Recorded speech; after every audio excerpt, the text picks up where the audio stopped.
Can I begin by acknowledging the traditional custodians of the land on which we are meeting, and I do pay my respects to their elders past and present. To try and sum up, the nature of my research over the last 5 and 6 years is rather difficult. I was delighted to be invited to give a paper at this conference, and especially coming late in the year, centenary year, which has been a very big one. We know that Robin Archer intended to make it large. He wasn't going to build up to the 12th of March 2013. It was always intended to be 12 months, and let me tell you, it's a serious 12 months. I've never been so busy, and I don't think I've ever given as many lectures, and I never will give as many as I've given over the last probably 6 or 8 months.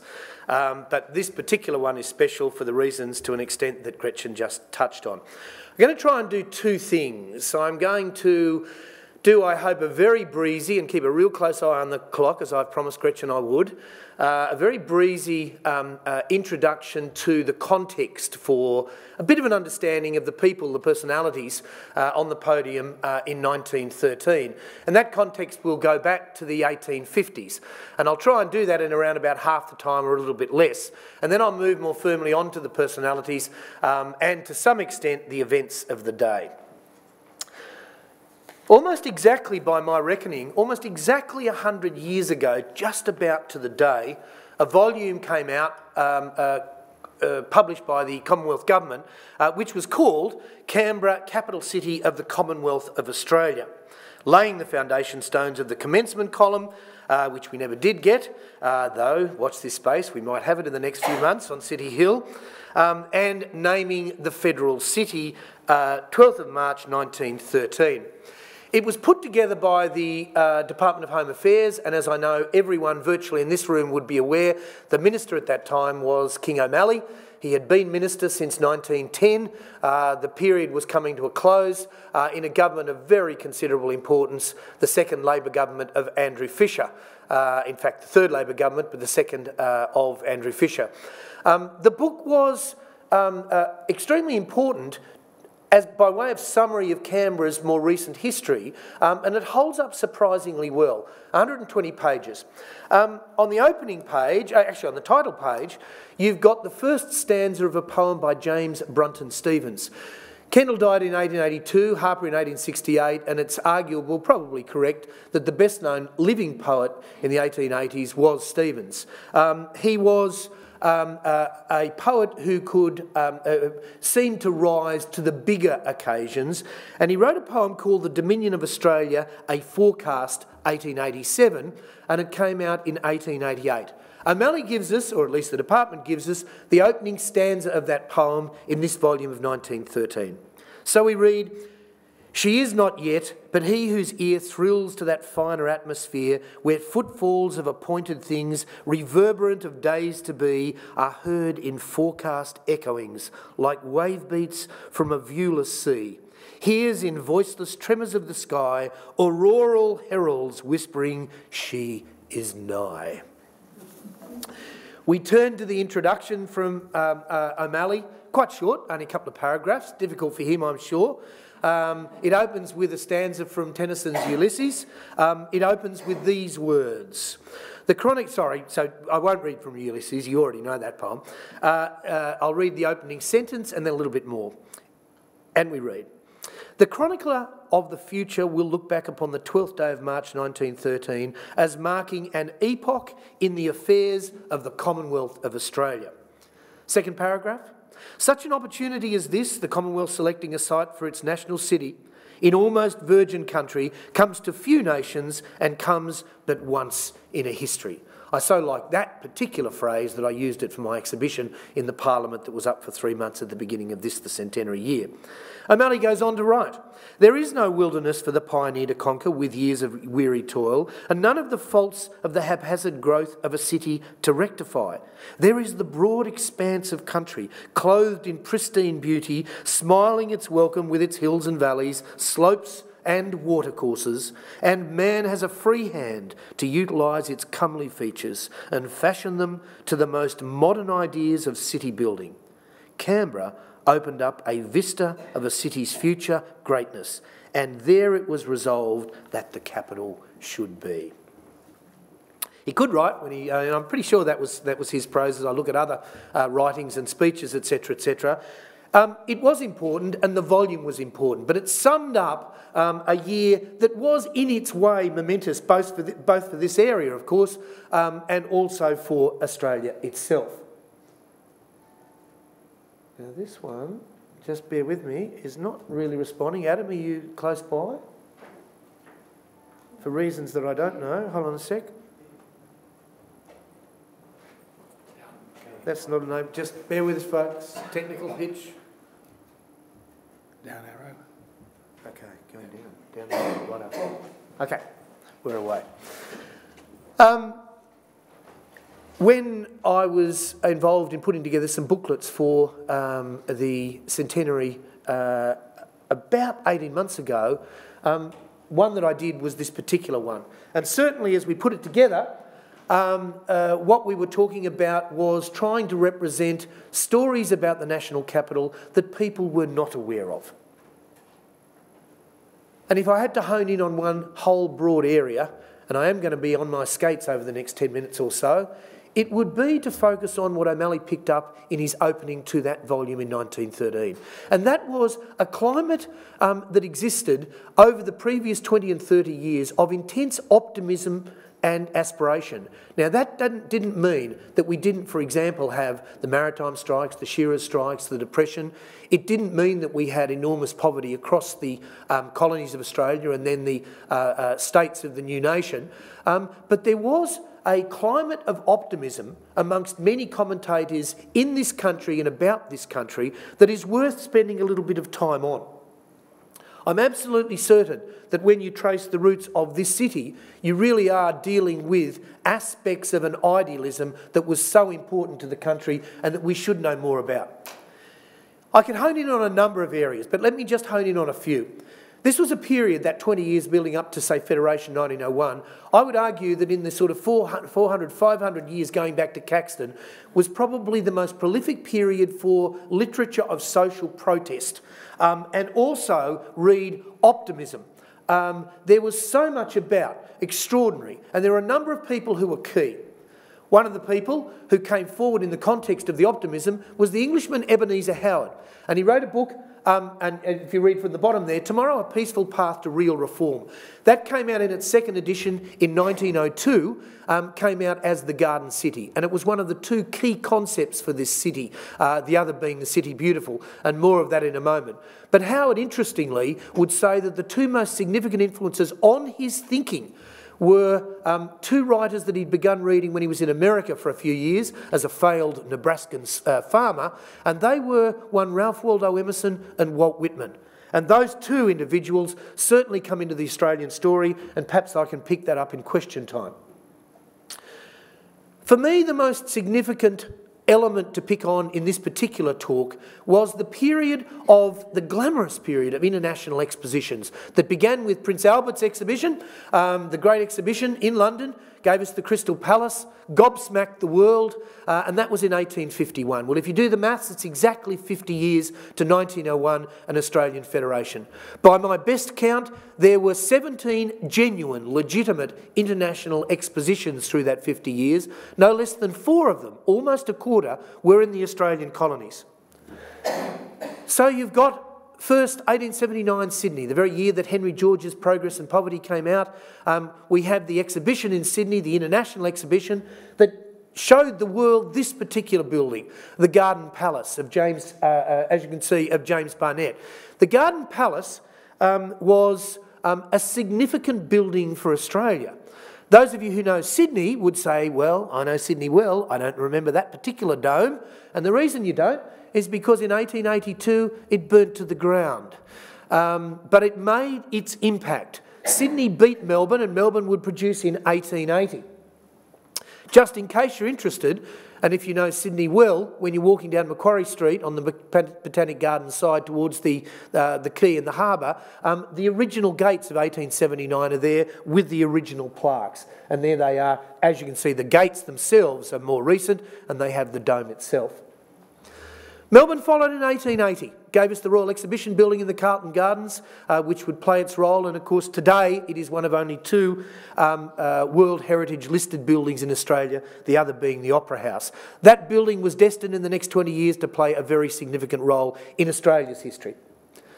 But if you put all of it together, those 17, without doubt the one with the most impact on the world and in turn on Australia was this one, variously called the Chicago World's Fair, the World's Columbian Exhibition and the World's Columbian Exposition.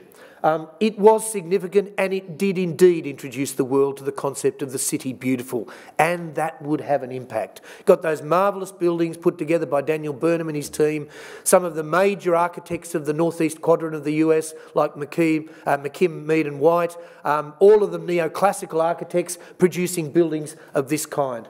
We talk about big crowds these days and we think, oh, they must have been much less back in the 19th century. Well, try in 6 months with the gates open at this exposition, 27 million people went through the gates. On one day, 1 million people. It was extraordinary. It introduced the world to the George W. Ferris wheel, the very first. It introduced the world to the first sideshow alley. The first Hoochie Coochie was danced in Chicago in 1893. Frederick Jackson Turner produced the classic essay on the West for the first time at this exposition. Henry George gave a major paper here. It was a major meeting of suffragists. One could go on. It was quite a gathering. But in terms of its impact architecturally, in terms of planning, that was for the purposes the significant one for me.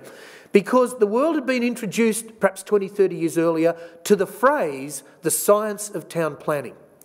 And that was on the basis of 100 plus years of industrialism. The world had seen many cities, many towns turned into just about sewers, and something had to be done.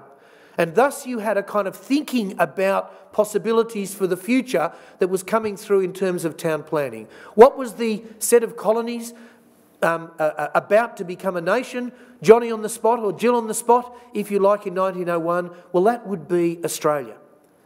And in May, as we know, 1901, in the Royal Exhibition Building, the Parliament had its first sort of symbolic session, only to be meeting in the Victorian Parliament for the next 27 years. What you might not know is just down the road, those of you who know Melbourne, in Collins Street, about 100 metres away from the Victorian Parliament, there's a building, refurbished rather nicely today, which was the host building for the Congress, as it was called, of engineers, architects and surveyors and others interested in the building of the national capital. The Australian design professions were determined to have a piece of the action. They were not going to leave it up only to the politicians. The Congress proceedings had a frontispiece, black and white. It was Charles Coulter's, as you can read, An Ideal Federal City, Lake George, 1901. The original is only, where is it now, about 2 floors down from here in this building. I've used it in some of my TV programs. It was black and white, but it gave you a very strong sense of the way in which Chicago of 1893 had streamed into this gathering. And take it from me, or those of you who know those proceedings, virtually every address, and especially the opening address, was full of notions and linking to the idea of the city beautiful. To give a very, very small moment, an insight into the proceedings, George Sidney Jones. Jones actually won the competition in mid-1920s for what was then called the Administration Building, now the Gorton Offices, which had been in the news in Canberra in recent weeks, in the 1920s. Died shortly after, and the building wasn't finally finished until 1956, from memory. And he was much changed by World War I. But in 1901, note the kind of aspiration that he was picking up that was everywhere. But there were other elements as well. Here we have the senators in 1902 dipping themselves into the Snowy River at Dalgety, and of course embarking on what was called routinely at the time the Battle of the Sites. Where would the capital be? Well, they looked down south. And in short, they looked down south because of what I've called the cold climate myth. Namely, the belief, virtually universal at the time, that Anglo-Saxons and Anglo-Celts could only reach their fullest potential and lead the coloured hordes of the world best by being born and growing up and being nurtured in a cold climate. So no thoughts of Port Macquarie, no thoughts of Byron Bay, but rather looking south as they did. And as you saw in that quote from O'Malley, that sense that the greatest geniuses were born in cold climates. Classic photograph in an album in this institution as well. There's Sir William Lyne in his own electorate, right just near Albury, on a fence. You'd recognise a few faces, at the very least 3 future Prime Ministers. Deakin on the left with his foot on the wire, and Hughes, you can't miss him with the white hat, and next to him on our right is Chris Watson. They were looking for a national capital, but they were feeling the vibrations of the time where optimism was everywhere about in the political discussions. Well represented by Hugh Mahan's instructions. He was then the Minister for Home Affairs, to Charles Scrivener. Read them for yourselves, but note in particular the way in which there is a direct link to the feelings of the 1890s and arguably Chicago of 1893. But what we were dealing with finally in 1908, with those instructions and with Yass Canberra having won, finally got the Seat of Government Act, given that Dalgety had got one in 1904, was to work on, classically represented there, a shot from 1910, pretty much a tabula rasa. That is to say, building from the ground up, and that was consistent with the feelings of the times. Key figures, and of course my paper is called, whatever it is, King, Scot, Lord and Lady. And there we have our Scot, Andrew Fisher, second government of Fisher, 1910 to 1913, runs the full term, is the first government since Federation to have a majority in both houses. Fisher is interested in symbols generally and the national capital in particular, not necessarily an admirer of this site, but he is going to play a key role. His Minister for Home Affairs didn't have the highest opinion. King O'Malley is going to play a key role. And it is indeed O'Malley who organises the competition, the international competition, which streams again the highest notions of city building over the previous 20 years. The 3 judges are uncontroversial for reasons that they needed to be.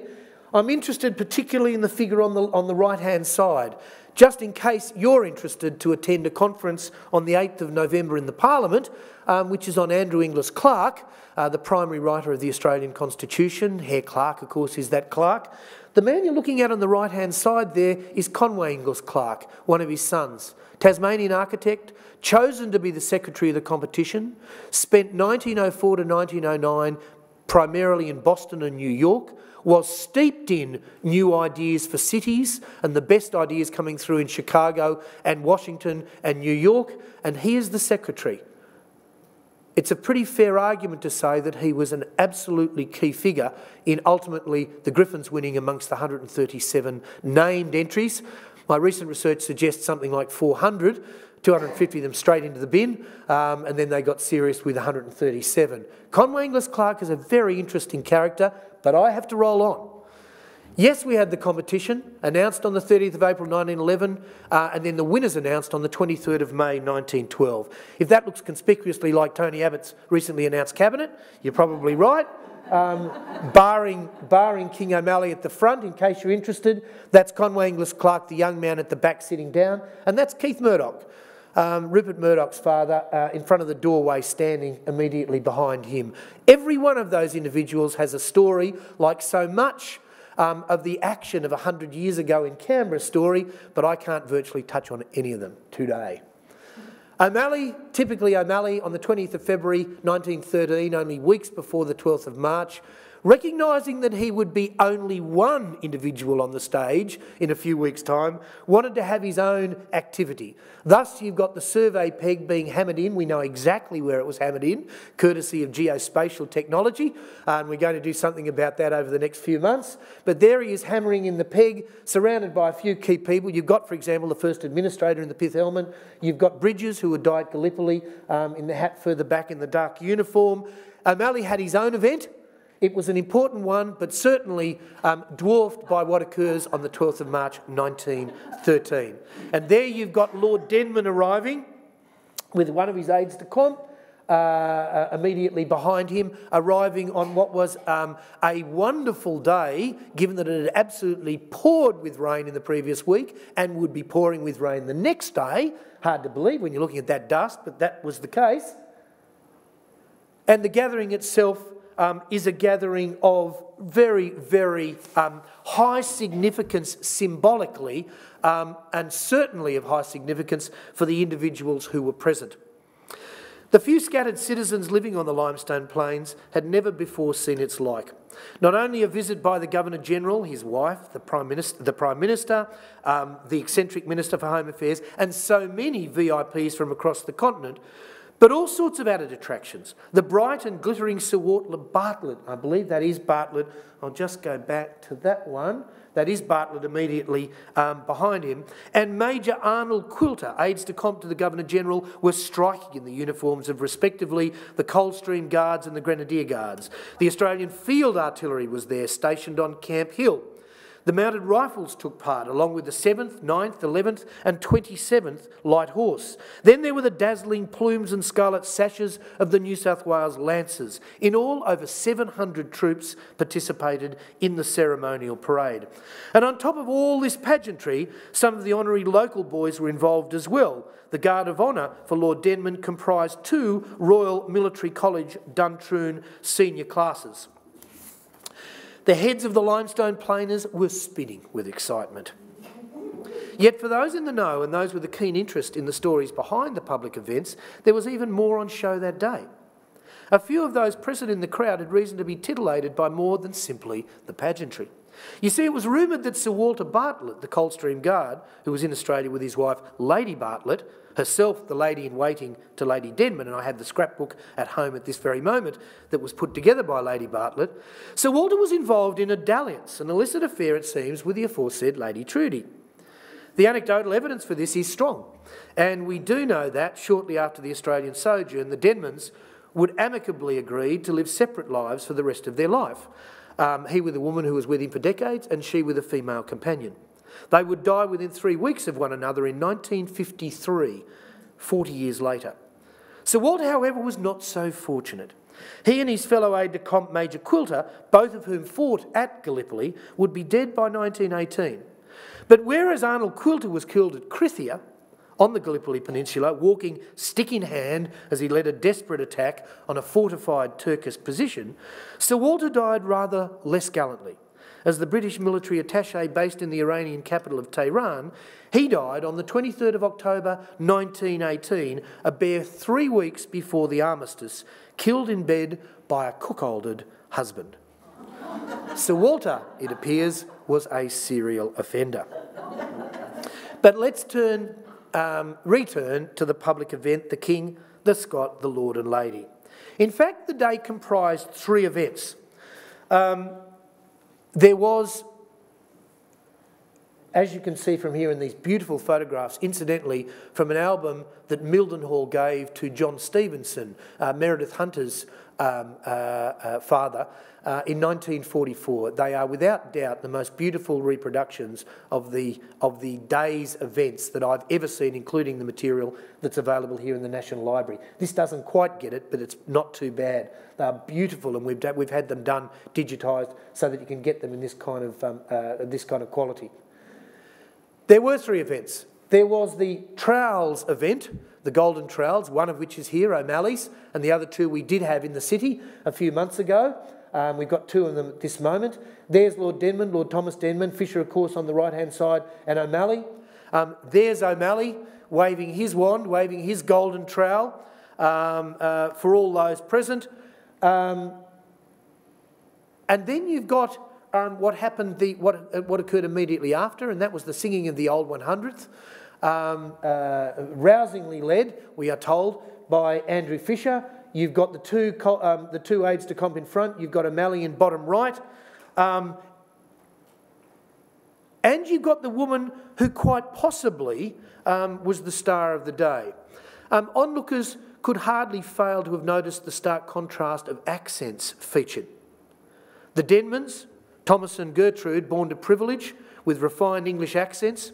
Andrew Fisher PM, down in the grim Scottish coal mines as a boy and still audibly connecting to his Northern Hemisphere roots. And King O'Malley, unashamedly Midwestern American, even though he had to maintain the farce that he was born in Canada in order to stand for election in a British Empire country.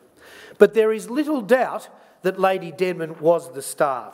Now, I was going to say, and perhaps I can pick it up in question time too, say a little bit about the background to the naming competition and what Lady Denman announced on the day.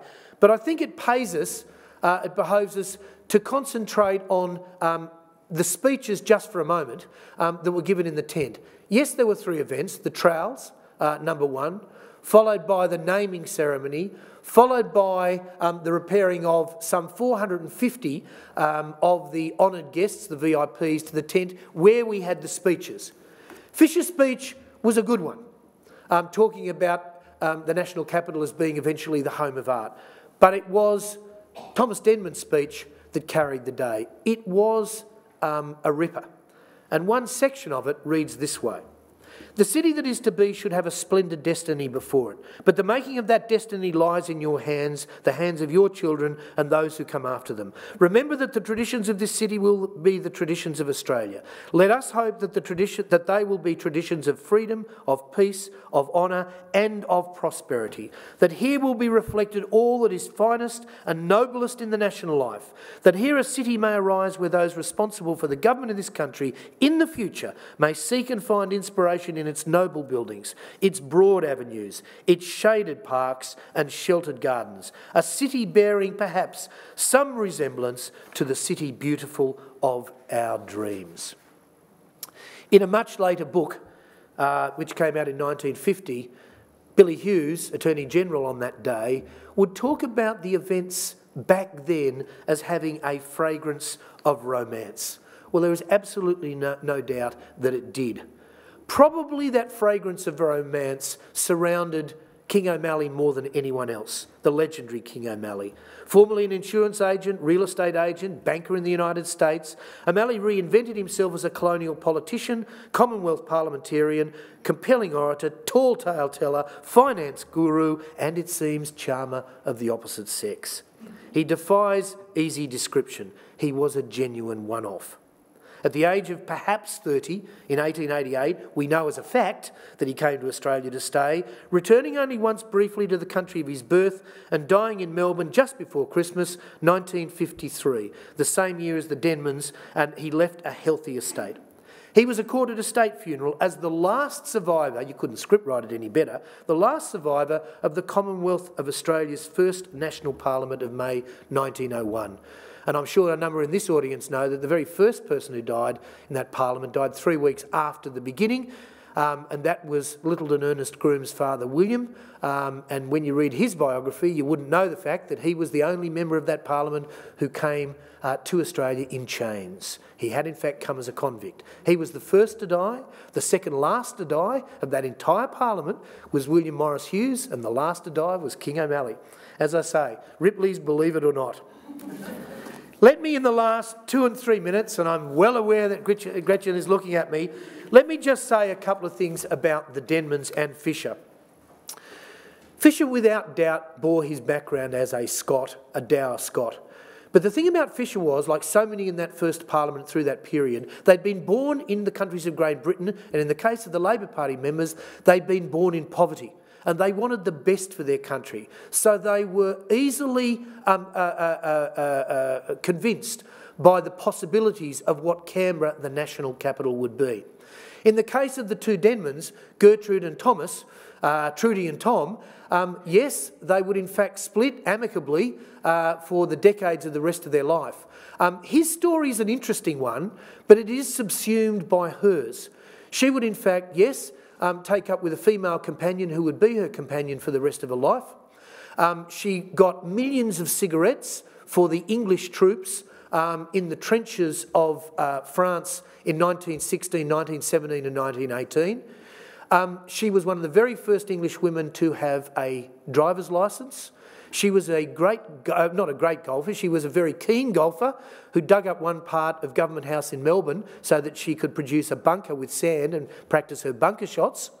And then finally she would be the woman in charge of the Women's Land Army in England in the war years. And as a part of that, she established the women's birth control whole approach. It was called family planning then, and interesting to note that her grandson continues to play a key role in that organisation in 2013.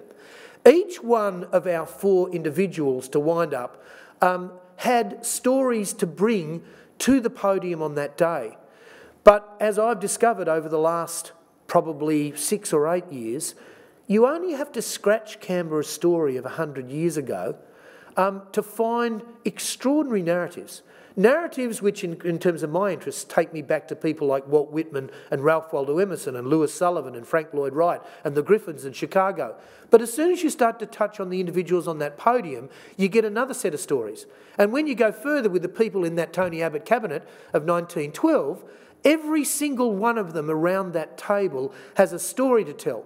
And to pick on one and to finish up, James Alexander Smith was a pretty much unknown judge in that panel of 3. James Alexander Smith would establish a really close connection to the Griffins, so that when they go to India, Walter in 1935 and Marion in 1936, yes, they are steeped in anthroposophical Rudolf Steiner thinking and writing, but they are also connecting certain individuals back home. And one person, interestingly, who they connected with for the rest of their lives, Walter to die in 1937, Marion in 1961, was with James Alexander Smith. As soon as you start to scratch the Canberra story, you find narratives everywhere. I hope today I've given one very small idea of the individuals on the podium, the events that led up to 12th of March 1913, the events of that day, and some sense of the stories around Canberra 100 years ago. Thanks very much.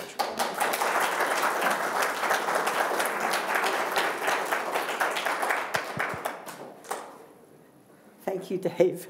That was an extraordinarily rich and mentally breathless for me talk. And I'm sure that's going to stimulate a lot of questions, both from our audience and perhaps from the ether. And so please, can we have the first question? Yes? Sarah, wait for the mic. I don't know, it's a Mike-worthy question. Tell us about the Whitman-Canberra connection. Okay, Whitman had an enormous effect on a number of Australians from about the 1870s. The group that were most influenced by Whitman were a group in Melbourne headed up by Bernard O'Dowd. Now, O'Dowd would, grew up in poverty, did a law degree, would ultimately be the principal Victorian parliamentary draftsman in the 1920s, split with his wife with a bunch of kids with all sorts of extraordinary names. But in 1890, he wrote to Whitman. And in fact, given that Whitman dies in 1892, the most significant correspondence that Whitman had in the last years of his life, living in Camden, was with this group of blacksmiths and others in Melbourne in 1890, 1891. So he had that impact. More indirectly was the impact on the Canberra story, because Whitman comes up with so many of the key figures who play their role in the people who influenced the Griffins. So that both Lewis Sullivan, the founder of a distinctly American architectural tradition in the period around Federation, despite being alcoholic, Lewis Sullivan was himself, the key influences on him were Emerson and Whitman. Ebenezer Howard, who gives us the Garden City, says the same too.